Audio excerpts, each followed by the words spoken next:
Welcome to another episode of Stranger Danger. Nope, that's not even close to what I want to talk about. What I did want to talk about today is how your professional or your work life and things you pick up and do there affect your life outside of your job. And not in the way that's like, oh, Jimmy, you have been working long hours.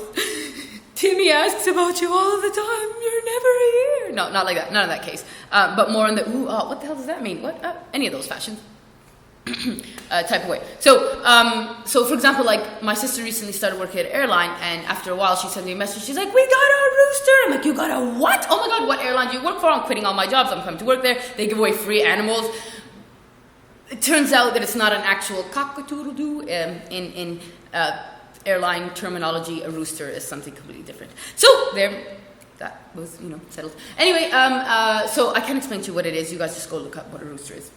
Anyway, so that's one thing. And when I was younger, I used to work for, or volunteered for a long time for a vet and some animal shelters, stuff like that. And so I remember one time I was in gym class or something, and I had fallen over and hurt myself. And I was seeing that, that when you first hurt yourself, everything, this is death, it hurts.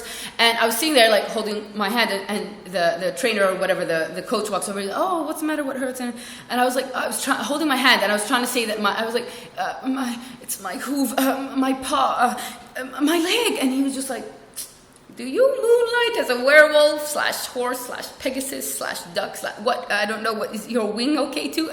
And so I was like, "Oh God, yeah, this must be so strange." I'm like, "No, I volunteer at an animal hospital, and for the longest time, like I would always be like, oh yeah, the complaint, the chief complaint or whatever is that it has it had fallen out of a window and it has a sore paw. Its paw's this. It's all these things. Cut its claws, tails, fur. It had nothing to do with human bits and pieces. And even afterwards, I kept saying my leg, and the guy was like, "It's your hand."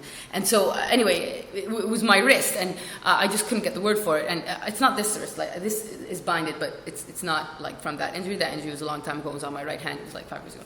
Thanks for the concern, guys.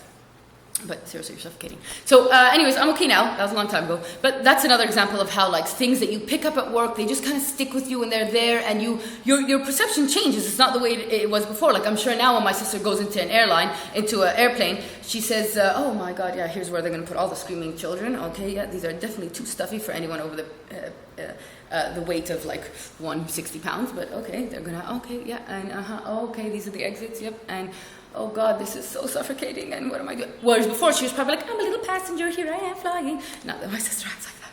Maybe. So anyway, so your perception changes. I've worked in the ER now for, not a year yet, but almost.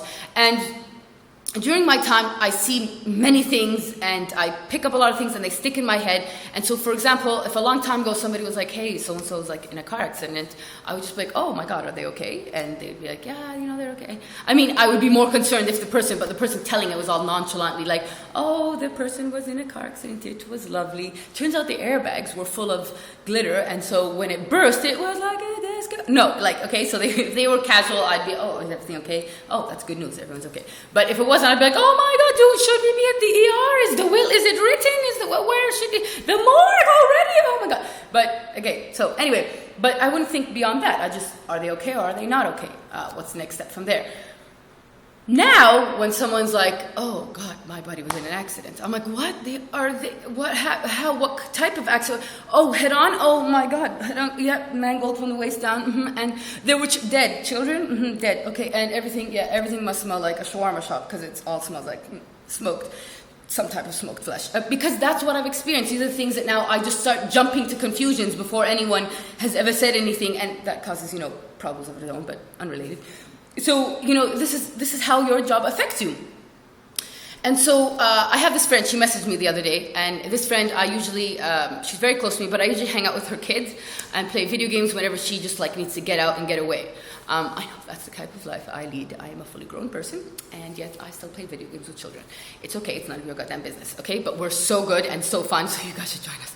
Online only, no creepers allowed. So, she messaged me the other day, and she hey and everything, and then I just thought, oh, she's probably gonna ask if I could, because she starts talking about her son. She's like, just real quick, like my son has 3-degree burns. He really needs your help with. I'm like, what? Take him to the hospital. I can do nothing for this child. I'm like, you should take him to the hospital like immediately. And she's like, oh, come on, like her message was, and again, she probably just sent the message, my son has 3-degree burns, but I read it, he has 3-degree burns, he needs your help, it's urgent, everything's on fire.